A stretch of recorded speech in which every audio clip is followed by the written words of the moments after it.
Depuis quelques années, j'ai mis en place le rendez-vous.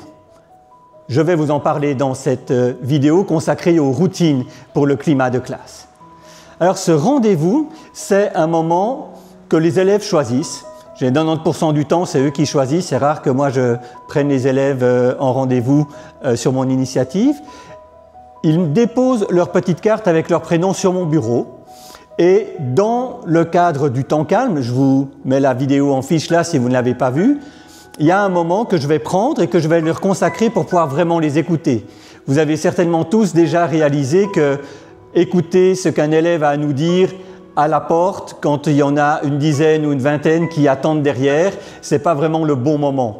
Et donc pour pouvoir leur apporter ce temps de qualité, j'ai choisi de ne pas le faire à la porte, mais d'avoir un moment dans ma procédure de début de journée où les élèves peuvent me parler et me dire ce qu'ils ont sur le cœur. Ça peut être une bonne nouvelle, ça peut être une mauvaise nouvelle, ça peut être tout simplement « Monsieur, j'ai oublié mes signatures » ou « mon devoir ».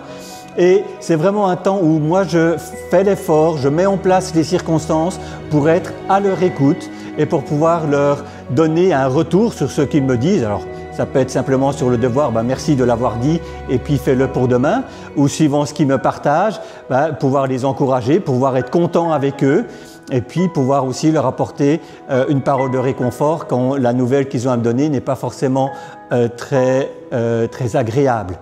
Et je crois que nos élèves méritent notre attention et cela mérite aussi que nous mettions en place des systèmes qui nous permettent vraiment de les écouter et que sur ces 10, 20, 30 secondes, ce soit eux qui soient les plus importants. Peut-être que vous pouvez vous dire, mais il se prend pour qui celui-là à nous partager tout ce qu'il fait en classe? Nous, on fait des choses qui sont très bien aussi et on n'en parle pas pour autant sur Internet ou dans des vidéos YouTube.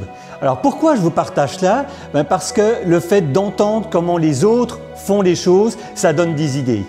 Et il y a beaucoup de choses que moi je fais tout simplement parce que d'autres m'en ont donné l'idée sans forcément que ce soit des vidéos YouTube, ça peut aussi être des discussions tout simplement à la salle des maîtres.